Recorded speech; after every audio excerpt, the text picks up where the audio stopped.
Hi friends, உன்னில் சரணடைந்தேன் ஸ்டோரியை இந்த நியூ சேனலில் கண்டினியூ பண்ணுறேன். ப்ளீஸ் சப்ஸ்கிரைப் பண்ணிக்கோங்க. இப்போ வாங்க கதைக்குள்ளே போகலாம். உன்னில் சரணடைந்தேன் எபிசோட் 17. மறுநாள் காலை அழகாக விடிந்தது. சூரியன் தன் வருகையை மெல்ல தெரிவிக்க குருவிகள், பறவைகள், சேவல் என அனைத்து ஜீவன்களும் அவரை வரவேற்பதற்காக தங்கள் மொழியில் அவரை அழைத்து கொண்டிருந்தது. ராகவன் அரை ஜன்னல் திறந்திருக்க, இப்போதே எழுந்து வந்து என்னுடன் பேசு என்றவாறே அங்கிருந்த குருவிகள் கத்திக்கொண்டிருக்க, மெல்ல தூக்கம் கலைந்த ராகவன் தன் கண்களை திறந்து பார்த்தான். தன் மார்பின் மேல் சிறு குழந்தையாக படுத்து கொண்டிருந்த தன்னவளை பார்த்தவன் மனது மிகவும் மகிழ்ச்சியாக இருந்தது. தங்களுக்குள் எல்லாம் நடந்திருந்தால் கூட அவன் மனது இவ்வளவு மகிழ்ச்சியாக இருந்திருக்காது. அவன் விருப்பம் இது ஒன்றே, தினமும் காலை எழும்பொழுது தன்னவளின் முகமும் அவளது வாசமும் வேண்டும். சிறிது நாட்களுக்கு முன்பு சீதாவுடன் இரவில் உறங்கியவனுக்கு இது பைத்தியமாகவே போனது. அவன் எழுந்தவுடன் அவளின் முகத்தை பார்த்தாலே அவனுக்கு சொல்ல முடியாத மகிழ்ச்சி அவன் மனதில் உண்டாகும். இன்று முதல் அவள் தன்னுடன் தான் இருக்கப் போகிறாள், தினமும் அவள் முகத்தை தான் பார்க்கப் போகிறோம் என்று நினைத்தவனுக்கு வானத்தில் மிதப்பது போல் தோன்றியது. அவள் முகத்தை பார்த்து கொண்டிருந்தவன் நினைவு சட்டென்று இரவு நடந்த நிகழ்வை நினைத்து பார்த்தது. இருவரும் இரவு நன்றாக உறங்கிக் கொண்டிருக்க சீதா திடீரென்று உளர ஆரம்பித்தாள். ராகவனின் சட்டையை இறுக்க பற்றி, என்னை விட்டுடுங்க, வலிக்குது, இந்த மாதிரி பண்ணாதீங்க என்று பிணைத்து கொண்டிருந்தவள் கண்களிலிருந்து கண்ணீர் வந்து கொண்டிருந்தது. அவள் வார்த்தையை கேட்ட ராகவனால் தாங்கிக் கொள்ள முடியவில்லை. அவள் இரவில் உளறுவாள் என்று அவனுக்கு தெரியும். ஆனால் இது அன்று கத்தி குத்தால் நடந்த நிகழ்வு என்று நினைத்து கொண்டிருந்தவனுக்கு தன் தாயின் மூலமாக அவளுக்கு என்ன நடந்தது என்று தெரிந்த பின்புதான் அவள் ஏன் இவ்வாறு உளறுகின்றாள் என்பதை அவன் புரிந்து கொண்டான். அவன் மனதில் சொல்ல முடியாத வலி உண்டானது. யாரோ அவன் மனதை கத்தியால் கிழிப்பது போல இருந்தது. தன்னவளின் வலியை தன் வழியாகவே உணர்ந்தான். அவளை இறுக்கி அணைத்தவன் நெற்றியில் முத்தமிட்டு, பட்டு, நான் இருக்கேன், தயவு செஞ்சு இந்த மாதிரி பேசாதடி என்று கூறிக்கொண்டிருக்க அவளின் கண்ணில் இருந்து கண்ணீர் வந்து கொண்டே இருந்தது. அவள் கண்ணீரை துடைத்தவன் கண்களுக்கு முத்தம் கொடுக்க சில நிமிடங்களிலேயே அவள் பேசுவதை நிறுத்தி அவனை இறுக்கமாக கட்டி அணைத்து கொண்டு அவன் மார்பில் உறங்கி போனாள். ஆனால் அதற்கு பிறகு ராகவனுக்கு உறக்கம் பறிபோனது. தன்னவள் எவ்வளவு கஷ்டப்பட்டு இருப்பாள் என்பது அவள் கண்ணீரில் தெரியவர என்ன செய்வது என்று அவனுக்கு புரியாமல் போனது. தன்னவளின் முகத்தையே பார்த்து கொண்டிருந்தவன் எப்பொழுது உறங்கினான் என்று அவனுக்கே தெரியவில்லை. இரவு நடந்ததை நினைத்து பார்த்த அவன் கண்கள் கலங்கின. பால் நிலாவை விட அழகாக இருந்த அவள் முகத்தை பார்த்தவன் மனதில், எவ்வளவு அழகா இருக்கா, இந்த குழந்தை மாதிரி இருக்கிறவளை கொடுமைப்படுத்த அவனுக்கு எப்படி மனசு வந்துச்சு?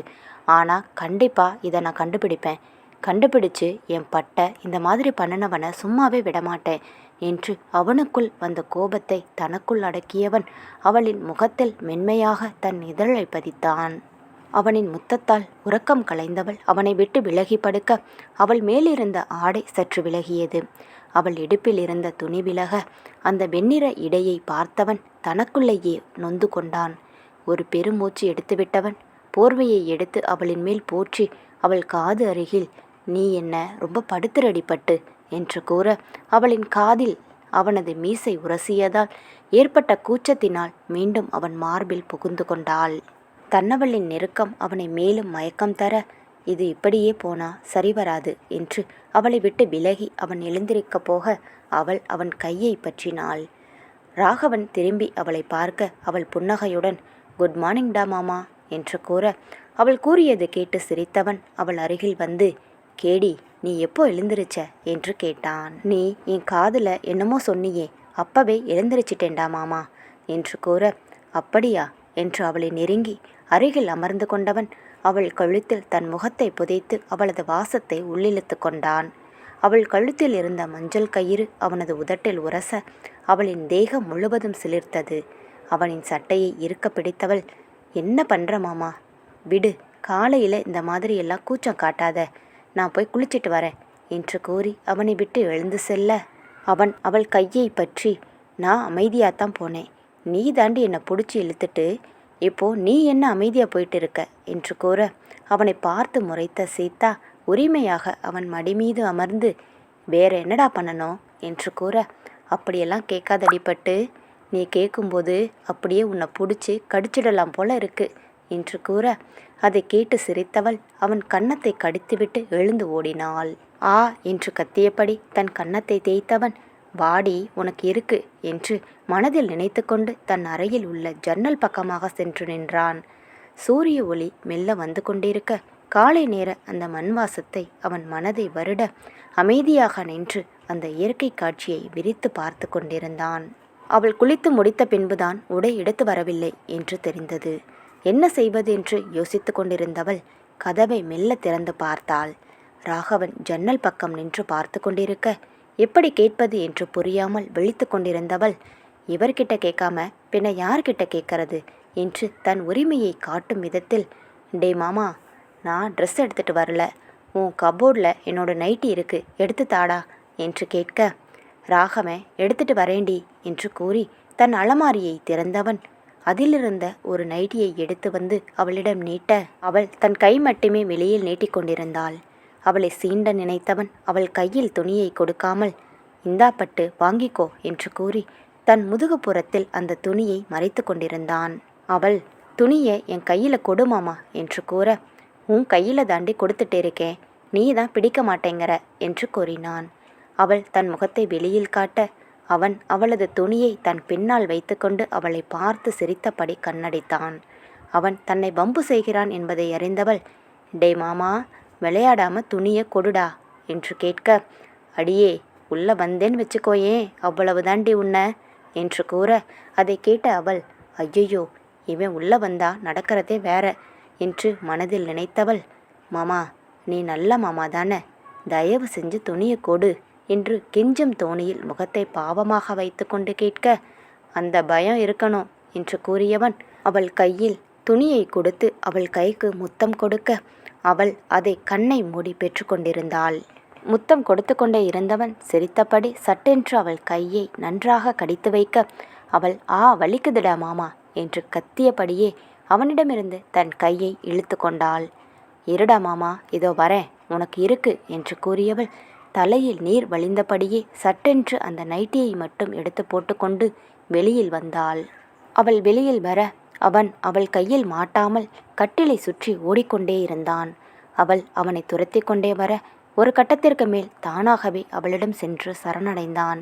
அவள் எதிர்பாராத நேரம் திரும்ப அவள் பின்னால் ஓடி வந்து கொண்டிருந்த சீதாவின் நெஞ்சில் மோதிய வேகத்தில் இருவரும் சேர்ந்து கட்டிலில் சாய்ந்தனர். காலையிலேயே தலைக்கு குளித்திருந்தவள் அதில் துண்டு கூட சுற்றாமல் அவனை துரத்துவதிலேயே குறியாக இருந்தாள். அவள் தலையில் இருந்து தண்ணீர் சொட்டு சொட்டாக வழிந்து கொண்டிருந்தது. அவன் மேல் விழுந்தவள் அவள் தலையில் இருந்த நீர் அவன் மேல் பட அவள் முகத்தின் முழுவதும் ஆங்காங்கே நீர்த்துளிகள் இருந்தன. அவளின் மதிமுகத்தை பார்த்து தன்னை மறந்திருக்க அவளோ அவன் மேலே அமர்ந்தபடி அவனை அடித்து கொண்டிருந்தாள். ஒரு கட்டத்திற்கு மேல் அவன் ஏதும் பேசாது தன்னை பார்ப்பதை உணர்ந்தவள் அப்பொழுதுதான் எப்படி இருக்கின்றோம் என்பதை பார்த்தாள். அவன் மேல் இரு புறங்களிலும் காலிட்டு அமர்ந்திருப்பதை அறிந்தவள் அமைதியாக அவன் முகம் பார்க்காது விலகி போனவளை சட்டென்று பிடித்தவன் புரண்டு அவளை கீழே தள்ளி மேலே படர்ந்தான். இந்த செயலை எதிர்பார்க்காதவள் அதிர்ச்சியாக இருக்க ஒரு நொடி கூட வீணாக்காமல் அவன் அவளின் முகத்தில் இருந்த சிறு சிறு நீர்த்துளிகளை தன் உதட்டால் உறிஞ்சி எடுத்து கொண்டிருந்தான். அவன் செயலை பார்த்தவளுக்கு முகம் முழுவதும் சிவந்து போனது. அவளின் உதட்டை பார்த்தவன் அதை தன்வசமாக்கி கொண்டான். சீதா அவன் செயலுக்கு மறுப்பு ஏதும் தெரிவிக்காது இசைந்து கொடுக்க இருவரும் தங்கள் நிலையை மறந்து முத்தமிட்டு கொண்டிருந்தனர். ராகவன் மெல்ல அவளது இடையில் தன் கைத்தடத்தை பதிக்கும் நேரம் அவர்களது அரைக்கதவு தட்டப்பட்டது.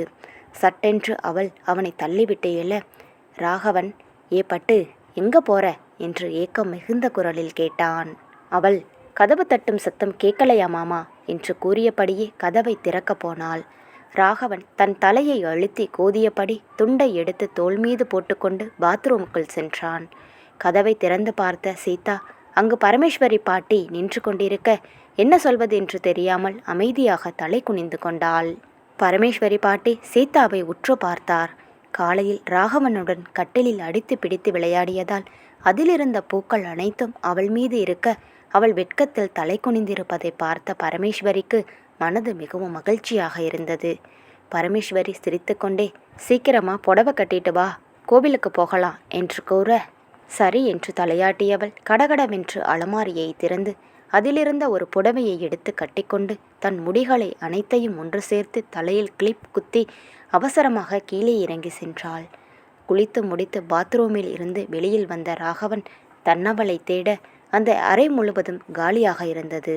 காலையில் சாந்தி தோட்டத்திற்கு வேலைக்கு செல்வதற்காக நடந்து வந்து கொண்டிருந்தாள். அந்த ஆள் அருவமற்ற சாலையில் நடந்து வந்து கொண்டிருக்க இரு புறங்களிலும் பச்சை பசேல் என்று இருந்த நெல் கதிர்களை பார்த்தவளுக்கு அன்று காலையிலேயே மிகவும் புத்துணர்ச்சியாக இருந்தது.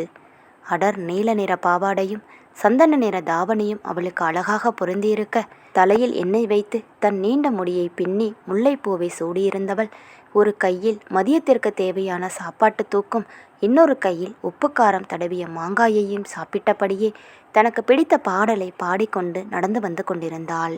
பாடலை முணுமுணுத்தபடி சரவணனை நினைத்து கொண்டே வர அவள் பின்னிலிருந்து ஒரு குரல் கேட்டது. ஏய் சாந்தி, நில்லு பிள்ள நில்லு என்று சத்தம் கேட்க சட்டென்று நின்றாள் சாந்தி. அவள் திரும்பி பார்க்க அங்கு நதியா கையில் தூக்கு சட்டியுடன் ஓடி வந்து கொண்டிருந்தாள். அவளை பார்த்த சாந்திக்கு சந்தோஷம் தாங்க முடியவில்லை. நதியா சாந்தியின் அருகில் வந்து மூச்சு வாங்கி நின்றாள். நதியாவை பார்த்த சாந்தி, ஏய் நதியா, எப்போ ஊர்ல இருந்து வந்த என்று கேட்க நான் விடிய காலையில் 3 மணிக்கே வந்துட்டேன் என்று கூறினாள். நதியாவின் கண்கள் இரண்டும் சிவந்திருக்க, என்னடி இப்படி கண்ணு செவச்செவன்னு இருக்கு என்று கேட்ட சாந்தி அவள் கழுத்தை தொட்டு பார்க்க அவளின் உடல் அனல் என கொதித்தது. அடியே, என்னடி இப்படி உடம்பு அனல் கணக்கா கொதிக்குது?